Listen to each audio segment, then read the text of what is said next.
नमस्कार। सुना कि आप लोगों को पार्लियामेंट में भी अब संघर्ष करना पड़ेगा कवरेज के लिए। मैंने सुना पास वाले भी फेल हो गए हैं इसमें। तो आप लोग इस बात से बिल्कुल निश्चिंत रहिए कि हम लोगों के मन में कांग्रेस पार्टी के मन में कोई बदले की भावना कभी नहीं रहती। तो मीडिया साथ दे या नहीं दे, मीडिया तुम संघर्ष करो, हम तुम्हारे साथ हैं। सीएजी की 7 साल हो गए, सीएजी का नाम लोगों ने नहीं सुना था, तो मैंने सोचा एक बार सीएजी का नाम, सीएजी भी एक चीज़ होती है इस देश में। 7 साल पहले सबको सीएजी याद थी, 7 साल ऐसे निकले कि सीएजी भी भूल गए कि वो हैं। तो सीएजी की एक रिपोर्ट, प्रिलिमिनरी रिपोर्ट आई है, लगभग 122 पेज की रिपोर्ट है, मैं आपको दूंगा, जिसमें ministry of electronics and information technology, mighty, ये माइटी के कई मायने होते हैं, MIGHTY भी होता है, तो बड़े माइटी तरीके से ये माइटी काम कर रही थी। सीएजी ने उंगलियां उठाई हैं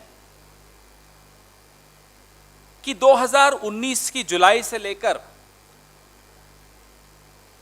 दिसंबर 2020 तक इस मंत्रालय के तहत करोड़ों रुपए CSC को दिए गए, फाइबर केबल की मेंटेनेंस और ऑपरेशन के लिए दिए गए। सीएजी कहता है कि एक फंड होता है जो तमाम प्राइवेट प्लेयर्स को उस फंड में कंट्रीब्यूट करना पड़ता है, वो एयरटेल हो, जियो हो, वोडाफोन हो, आइडिया हो। उस फंड का नाम है USOF। बड़ा ध्यान से सुनिएगा, क्योंकि आपको इस सीएजी रिपोर्ट में और इस प्रेस वार्ता में कुछ उत्तर मिलेंगे कि ये रीशफल क्यों हुआ था, और कुछ सवाल भी इस प्रेस वार्ता में निकलेंगे कि क्या सिर्फ इस रीशफल से बात बन जाएगी या इसके आगे भी कुछ करना चाहिए प्रधानमंत्री को। तो USOF के बारे में सीएजी लिखता है कि CSC को पहले तो करोड़ों रुपए दे दिए, और USOF उस CSC पर विलंब प्रोजेक्ट्स में हो जाए या प्रोजेक्ट सही ढंग से एग्जीक्यूट ना हो तो USOF उन पर पेनाल्टी भी नहीं लगा सकता, क्योंकि एग्रीमेंट में वो पेनाल्टी का क्लॉज ही नहीं है। ये सीएजी की ऑब्जर्वेशन है, मेरी नहीं। सर्विस लेवल एग्रीमेंट नहीं है। अगर कोई शिकायत आ जाए गांव देहात से या छोटे शहरों से कि भैया इंटरनेट नहीं चल रहा, वाईफाई नहीं चल रहा, जो कि इसका काम है, तो कोई टाइम बाउंड क्लॉज नहीं कि इतने टाइम में आपको ये शिकायत दुरुस्त करनी है। ये एग्रीमेंट है, ट्राइपार्टाइट एग्रीमेंट है, ये मंत्रालय और CSC के बीच में। अब आपको हम बताएं कि ये सीएजी ने तो चलिए एक रिपोर्ट हिम्मत दिखा के एक प्रिलिमिनरी रिपोर्ट दे दी, कुछ अखबारों ने, एक आध ने हिम्मत दिखा के थोड़ी बहुत छाप दी, सिंगल कॉलम, 2 कॉलम, 1.5 कॉलम, लेकिन इसमें बदबू किस बात की आती है, यह जरूरी है जानना। डिपार्टमेंट ऑफ टेलीकम्युनिकेशन, दूरसंचार विभाग, पिछले 1.5-2 सालों से लगातार प्राइवेट पार्टी को, अलग अलग प्राइवेट पार्टीज को बिना टेंडर के ठेके दे रहा था, बड़े बड़े ठेके दे रहा था। और किस तरीके से दे रहा था?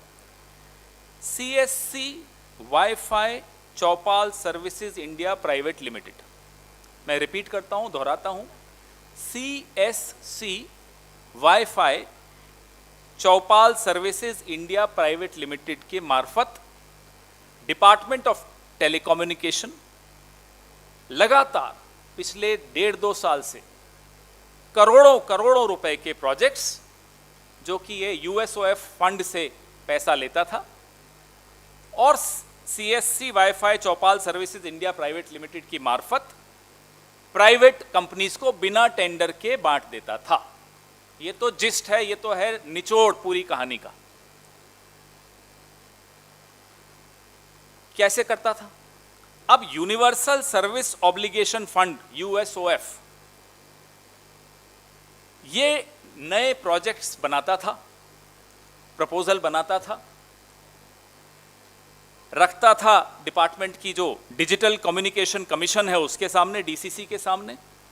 डीसीसी से अनुमति लेता था कि इस प्राइवेट कंपनी सीएससी एसपीवी को दे दिया जाए। ये एसपीवी बना दी, प्राइवेट कंपनी के साथ सरकार ने एक एसपीवी बना दी। इस तरह से रूट करके प्रोजेक्ट्स चले जाते थे और सारे कागज दूंगा मैं एनेक्शर्स के साथ, फाइल नोटिंग्स के साथ। यूं हम लोग रविशंकर प्रसाद जी की तरह नहीं है कि यूं ही आकर प्रेस कॉन्फ्रेंस कर दी और इस्तीफे मांग लिए। हम आपको फाइल नोटिंग्स के साथ, और सीएजी रिपोर्ट तो चलिए एक उसका छोटा सा अंग है, उसके बाद की कहानी आपको मैं आज यहां देने आया हूं। आप डीओटी की वेबसाइट देखें,